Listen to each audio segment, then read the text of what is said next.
but it's the ferns between us. Yeah. Oh, they're making us. Oh my God, they had the fade on, so we kissed.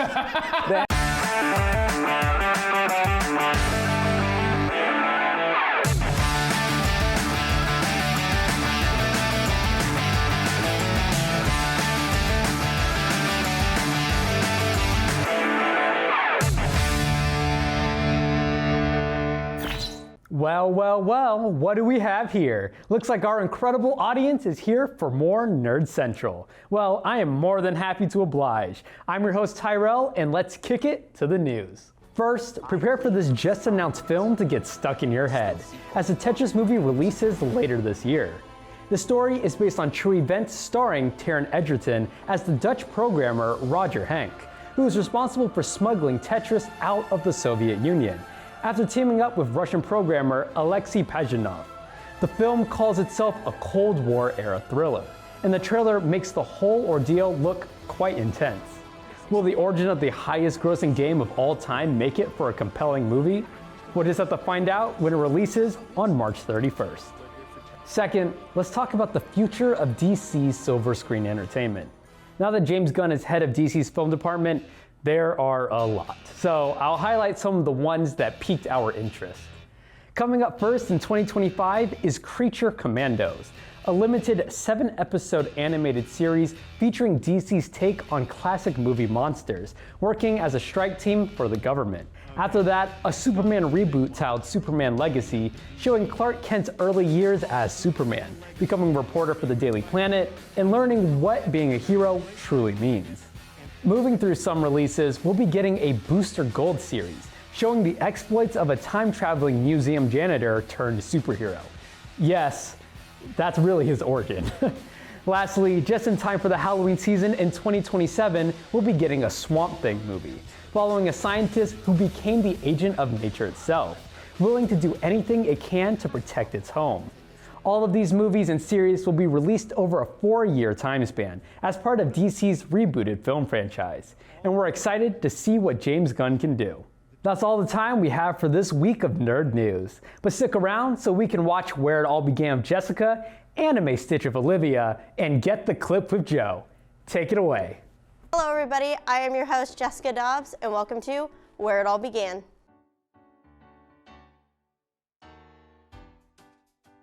Celebrities have different ways of showing what they're talented at. Many things come into play, like being a top-tier celebrity, like getting a hit song and 85% on Rotten Tomatoes.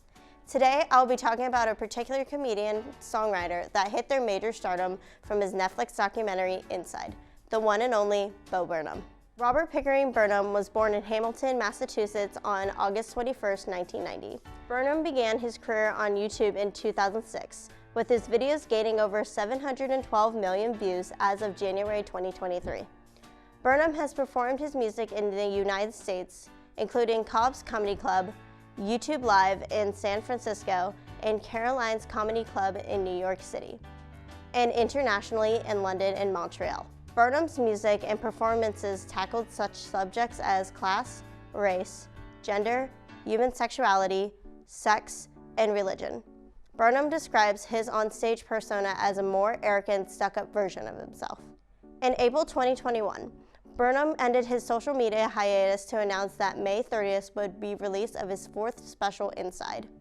Created by Burnham alone in his home guest house without a crew or audience during the COVID-19 pandemic. It was nominated in 6 categories for the 73rd Primetime Creative Arts Emmy Awards, winning 3 for Outstanding Music Direction, Outstanding Writing, and Outstanding Directing for Variety Special. Burnham also received 2 nominations at the 64th Annual Grammy Awards for Best Music Film and Best Song Written for Visual Media for All Eyes on Me. 3 songs from the album, Bezos the number 1, Jeffrey, All Eyes on Me, All eyes on me, all eyes on me. and Welcome to the Internet. Everything, all of the time, a little bit of everything, all of the time. Earned Burnham his first charting songs on US bubbling under Hot 100 and Global 200 charts. Thank you guys for joining me. I am your host Jessica Dobbs, and this is Where It All Began.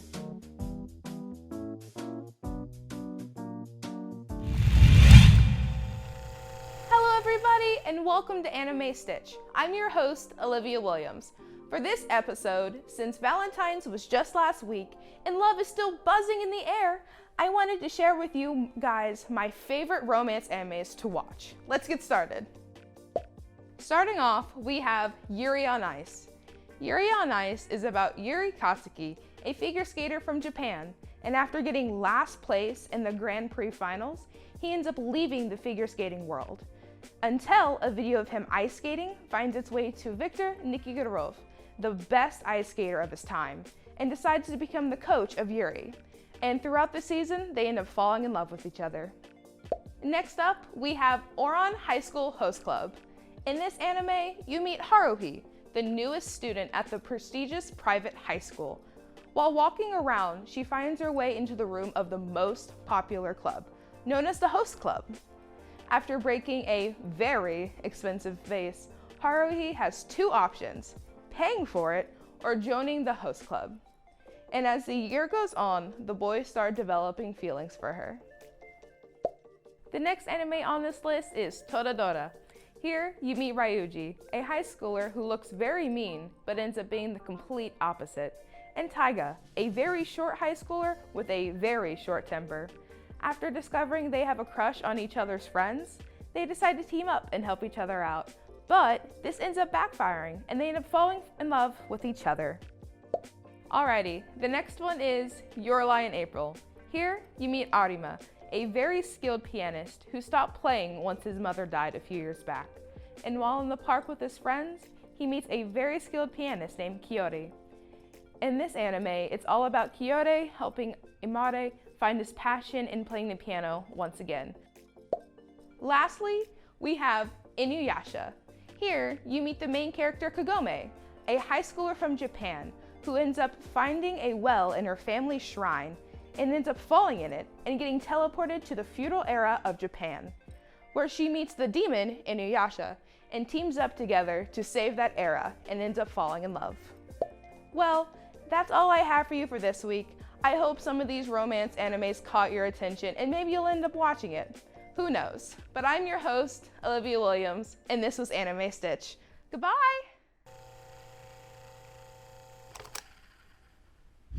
Ever since the creation of the film industry, movies have been using these effects. All effects, both digital and practical, are handcrafted by artists, engineers, and film magicians. These effects, along with many other aspects, are what set the film industry apart from any other form of entertainment. Hi, my name is Joe, and throughout this season of Nerd Central, I'll be explaining and taking a deep dive into special effects used in film, as I try to recreate them myself. Welcome to Get the Clip. If you asked anyone what the most common special effect used in media today is, 9 times out of 10, it would probably be green screen. You see it everywhere, from movies to news to even right here. But how does this technology work?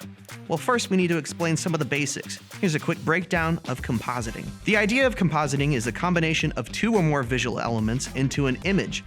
For those that use social media, if you've ever added a mustache and a selfie, you've used compositing. A green screen effect is when footage is shot with a green backdrop. Later, that footage will be placed over a separate background in a visual effects process called chroma keying.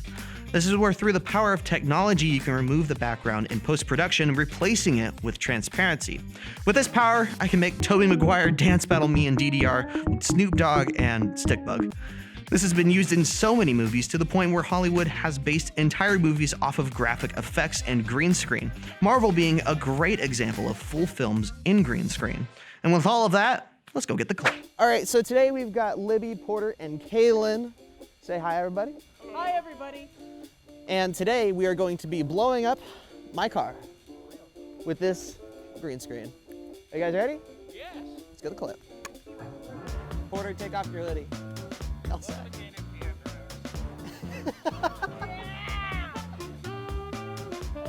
Woo! That's right. All right. All right, stopping. All right, that was great. You two need to follow him.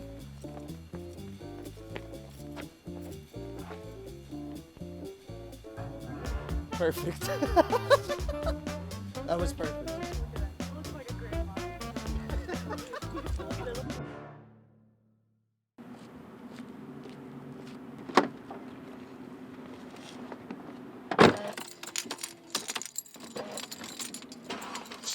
Post-production sequence activated. Oh God. Down 5.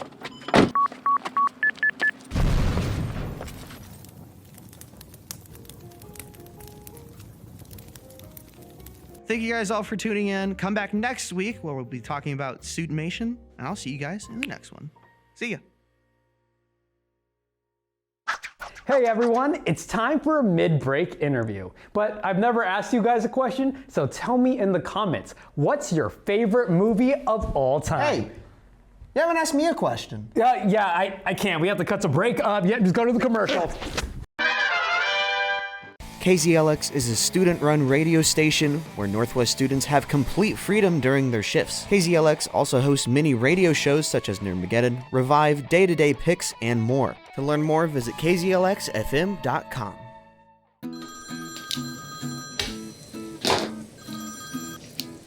Hey, have you been? Oh, nothing much. Yeah, I'd love to chat soon. I've just been really busy recently. Yeah, I could probably squeeze you in. Let me check.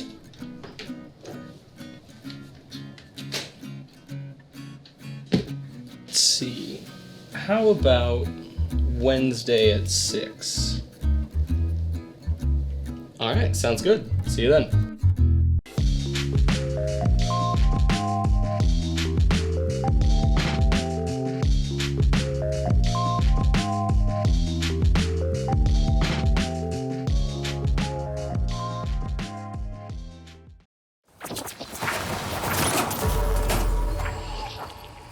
Glad to see you're back. But with nothing left to do, we could just... Okay, now you're being rude. Actually, you're being rude because up next we have Rumor Has It with Libby and BreAnna and the Nerd Review with Caleb, so... Fine, but this isn't over.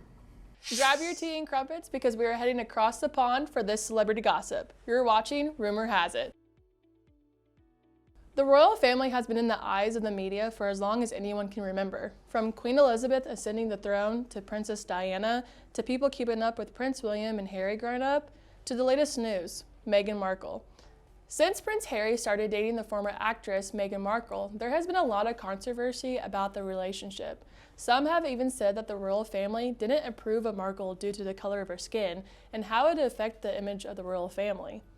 In a recent interview with Oprah, Harry and Meghan actually sat down with her and just talked about everything that everybody was wondering about, like with the royal family and how they were treated.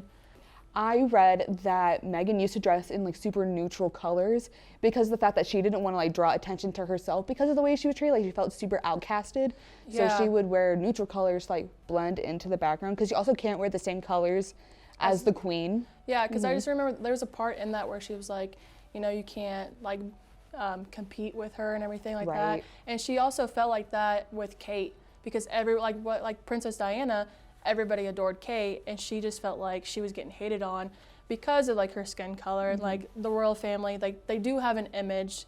People don't want to say it, but you can look at the royal family, and that was their biggest concern with their kids. Is Archie gonna have the same skin color as his dad or his mom? And they were just worried about that.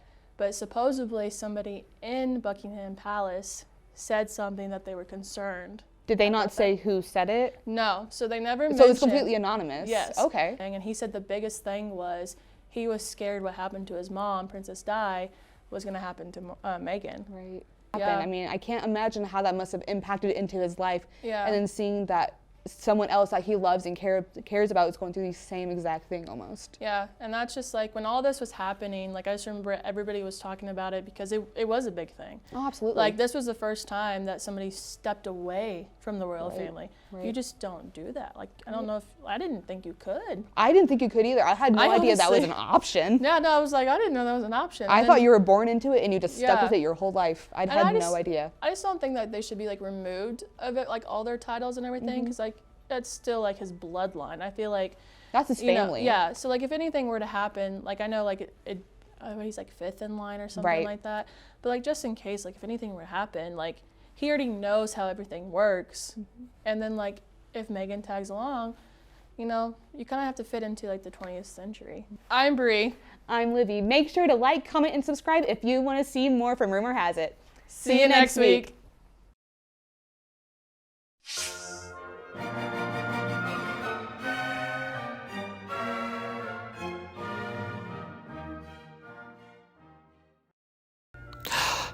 Hello and welcome to another exciting video of The Nerd Review, the show where I review anything and everything that is pop culture. My name is Shirley T. Cunningham and... What was I supposed to review again? Oh, right. Today we are going to review the musical piece, Everywhere at the End of Time. Everywhere at the End of Time is a 6-hour and 30-minute long piece that is unsettling yet comforting. It's mostly an album that represents the degrading mind of people with dementia, a disease that is known for making people lose their memory and rational thought. This whole piece, featuring 6 albums, represents the 6 stages of dementia as it takes the listener along the journey, with the sound becoming more distorted as you listen to it.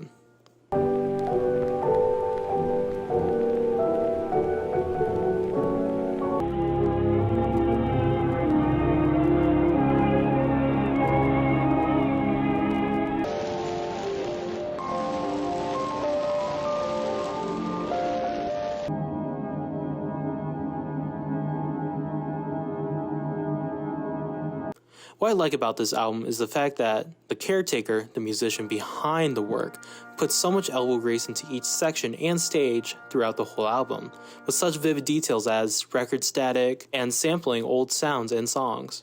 I don't know if it's just me, but whenever I listened to the full album, there was just this heavy feeling to everything, which is what I like about it. Like, it was as if the whole album just brought me down and just kept dragging me down to the depths of a never-ending sinking feeling. Plus, with clever titling of each song, you get the sense of where this person is going mentally. Now, with all that out the way, let us listen to the first song to get y'all to my understanding of the whole piece. Caleb, who doesn't have a mic at the time and forgot to record lines, hit it.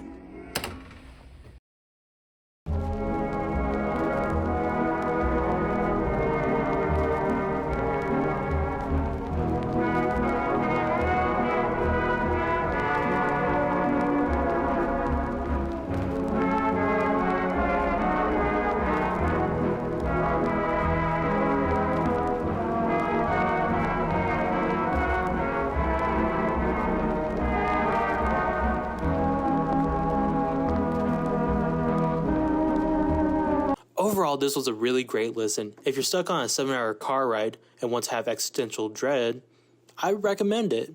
I give it 8 out of 10. Mostly because, why not? That is all for today. Thank you so much for watching the Nerd Review. Bye.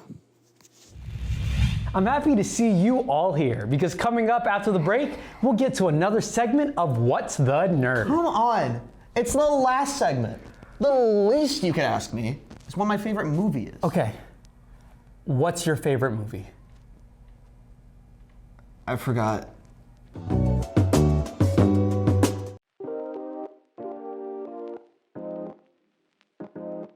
KNWT for Hire is all about sharing a story, a message, and connecting the community. We cover a multitude of events, both within the university and Maryville. We roll in, we set up, and we capture. We're here to offer an experience, not only for those present, but for all.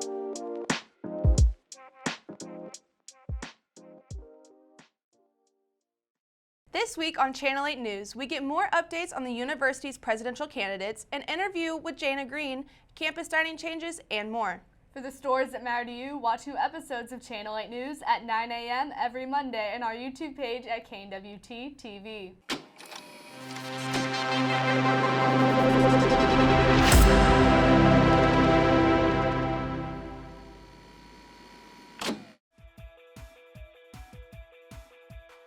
Welcome one and all to yet another What's the Nerd. As always, I'm your host Porter, and on this week's show, I'll be interviewing the head caster for the Esports League, another former member of Nerd Central, and that guy, Jonas Pilot. Say hi, Jonas. How's it going? I am that guy. That's me. I'm doing pretty good. How about you? I'm doing good. It's glad to have you back. It's good to be back. It feels natural to be here. Gen 2's been a lot of fun though. Yeah, you're having a lot of fun on Gen 2. It looks like you're making a good pack.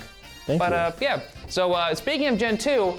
We don't usually talk about gaming here on Nerd Central, but I think it's, about time, we bridge that gap, right? I've called you guys, mouth-breathing, fish-eyed freaks before, but, I think we need to bury that hatchet. Lauren might copyright strike you if you get too deep into the games here. She can find me out back. 2 o'clock, like last year? Yep. Sounds good. Yeah. I'll watch this time. Good. But so let's move on to this first question. So what's your favorite game and genre? Okay, that's a really solid question. If I had to go, like, my favorite game of all time that I just love playing is Hearts of Iron 4. It's a grand strategy game. It's a one of those. Yeah, and that'd be this genre as well. My favorite genre is just like grand strategy games. Like those like real like gritty like RTSs. They're kind of like RTSs, like map painting. It's like they call it map painting. It's by conquesting and stuff. You paint the map. So yes. I just love relaxing and playing games like that. So would you say that you support imperialism? That's a question for another day, Porter. That's a question for another day. That says it all. What got you into gaming? Oh man, so I used to like watch my mom play games. Like I would watch my mom play games. She had the PlayStation 2 and the PlayStation 1. Like I would play games on the PlayStation 1 and 2, but if I ever wanted to like, you know, beat a game, I'd more like watch my mom play or play with my mom.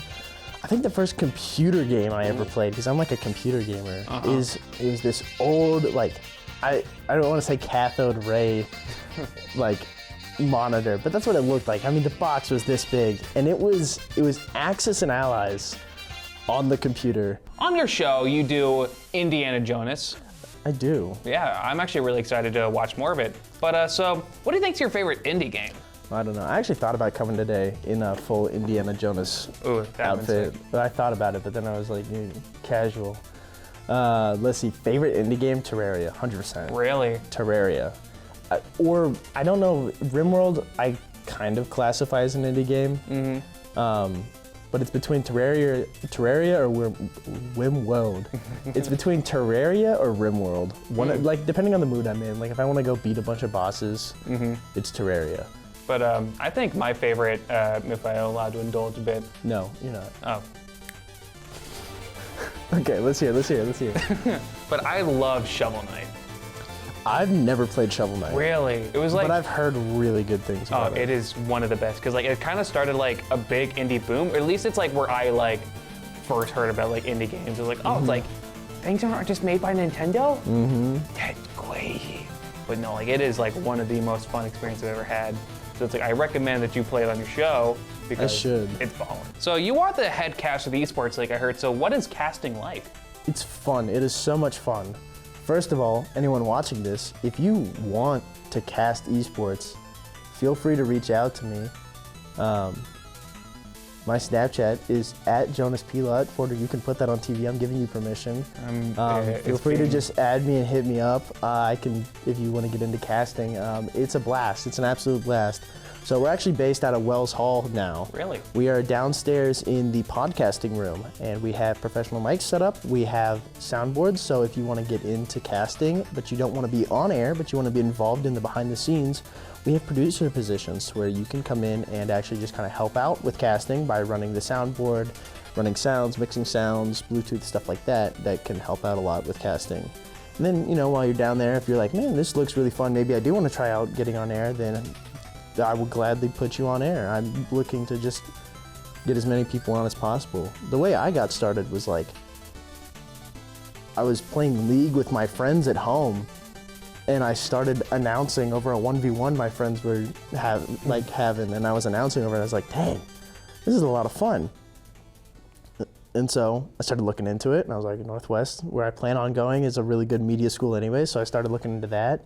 And then I made friends with Ryan, who's the president of esports, and he was like, hey, I'm starting casting. Do you want to try it out? And I was like, absolutely. So now here I am. I'm looking to build a program that by the time I graduate has scholarship opportunities. That is the plan.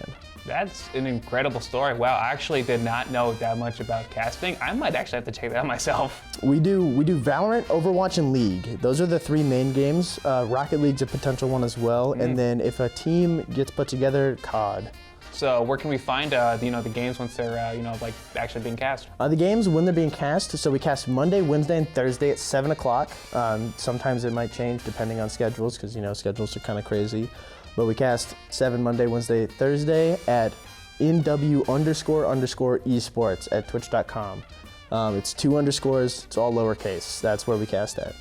Yep, thank you so much for that. That's actually really cool. Absolutely. But We've talked about gaming, we've talked about games, indie games, AAA, esports, casting, all that, but one thing that ties it all together, gamers. So Jonas, why are gamers just the absolute f***ing worst people? They're the scum of the earth. I'm one of them. I would know. They sit around all day. They don't do anything. They claim they're better than you at this game or that game when they're just as average as the next guy in line. They think they're better. They think they're worse. It doesn't matter. They all suck. They're all bad. They'll all make you feel that you suck more than them when in actuality he just had a good game and you had a bad one. They'll put you down. They'll make you feel bad. They're the worst. I hate them. That's why I'm one of them. Amen, brother. That's all the time we have left for this episode of Nerd Central. If you like what you saw, leave a like and subscribe to KNWT Channel 8. Remember, the rich will do anything for the poor except get off their backs. Have a good night. When I was a kid, I didn't even know what a terabyte was. Yeah, that's where you keep all your homework, huh? Yeah. Okay, I see. Ow! I just bit my tongue. Okay. If you're ever scared, you can come back, right? You know, like this is a safe haven. Is it? You're safe here. I don't know if I trust you on that. No, yeah, no, I'm just as bad.